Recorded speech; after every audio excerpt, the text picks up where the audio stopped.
Halo anak-anak, hari ini kita sampai di video pembelajaran 2 IPA tentang perkembangbiakan vegetatif alami pada tumbuhan.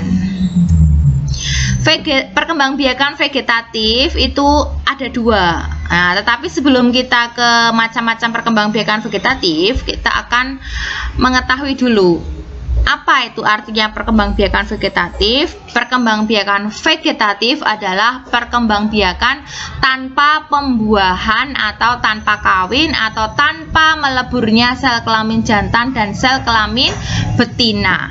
Kemudian perkembangbiakan vegetatif ada 2, yaitu perkembangbiakan vegetatif alami dibantu oleh alam semesta.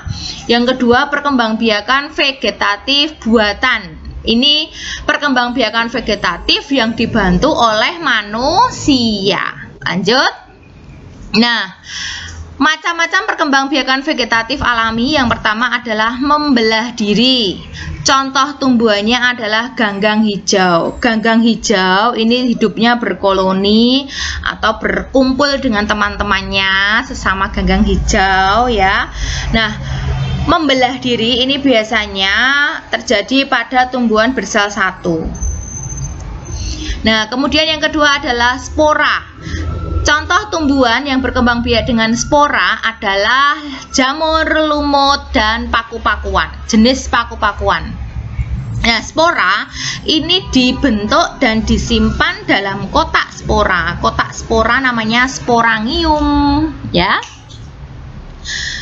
Kita lanjutkan, itu yang sering keluar itu. Yang berikutnya adalah akar tinggal atau rizoma. Contoh tumbuhan yang berkembang biak dengan akar tinggal adalah kunyit, jahe, lengkuas, temulawak, dan rumput ya. Nah, akar tinggal atau rizom itu cirinya beruas-ruas, ruas-ruas itu berbuku-buku sama ya, beruas-ruas, dan setiap ruasnya itu ada tumbuh akarnya. Kemudian bentuknya itu mirip akar, beruas-ruas seperti batang dan ujungnya terdapat kuncup. Setiap ruas atau setiap buku itu terdapat semacam daun yang berubah menjadi sisi. Nah, di setiap ketiak sisi ini terdapat tunas ya. Perhatikan itu ya. Kemudian yang kedua adalah umbi lapis. Umbi lapis biasanya terjadi pada bawang putih, bawang bombay, bawang merah. Ingat-ingat ya, bawang putih, bawang bombay, bawang merah, bunga bakung, dan bunga tulip. Oke. Umbi lapis terdiri atas daun yang mengelilingi cakram atau batang ya, atau subang. Itu sebetulnya batang yang dan membengkak di dalam tanah.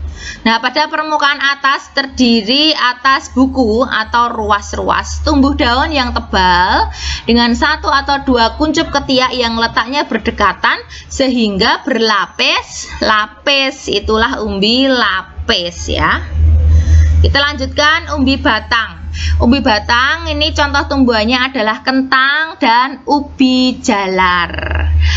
Kentang dan ubi jalar contoh umbi batang. Nah, umbi batang itu sebetulnya batang yang menjalar di dalam tanah. Nah, ujung batang itu menggembung, kemudian berfungsi sebagai tempat menyimpan cadangan makanan ya. Biasanya terutama itu zat tepung yang disimpan di situ. Gitu ya. Jadi sebetulnya dia itu batang yang menggembung dan menjadi tempat penyimpanan makanan dalam tanah. Kemudian umbi akar, sama dengan namanya, sebetulnya dia adalah akar yang digunakan untuk penyimpanan cadangan makanan. Terjadi pada tumbuhan wortel yang warnanya orange, lobak yang warnanya putih, itu ya sering lihat ya di warung-warung, di supermarket itu ada tuh. Terus singkong. Nah, bentuknya seperti itu. Itu berkembang biak dengan umbi akar. Kemudian geragih atau stolon. Contoh tumbuhan yang berkembang biak dengan geragih atau stolon adalah pegagan, semanggi, stroberi, dan rumput teki. Contohnya seperti itu. Yaitu sebetulnya geragih itu batangnya menjalar di dalam tanah ataupun di atas tanah. Ya, itu namanya geragih atau stolon. Kemudian yang berikutnya adalah tunas. Contoh tumbuhan yang berkembang biak dengan tunas adalah pisang, bambu, dan tumbuhan suji.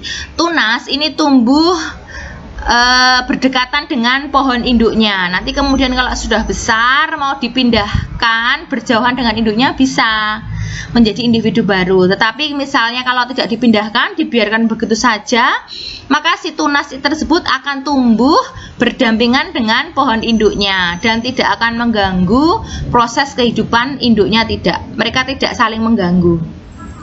Kemudian berikutnya adalah tunas adventif, misalnya cocor bebek, sukun, kesemek, dan cemara. Kalau cocor bebek itu kalau dipetik satu helai daunnya, maka dia akan diletakkan di tanah, maka setiap lekukan daunnya akan tumbuh akar, gitu ya. Nah, kalau sukun, kesemek, cemara, ini di akarnya nanti akan tumbuh individu baru. Itu adalah tunas adventif. Terima kasih anak-anak, semoga paham dengan penjelasan Bu Yanti. Sampai ketemu lagi di video berikutnya.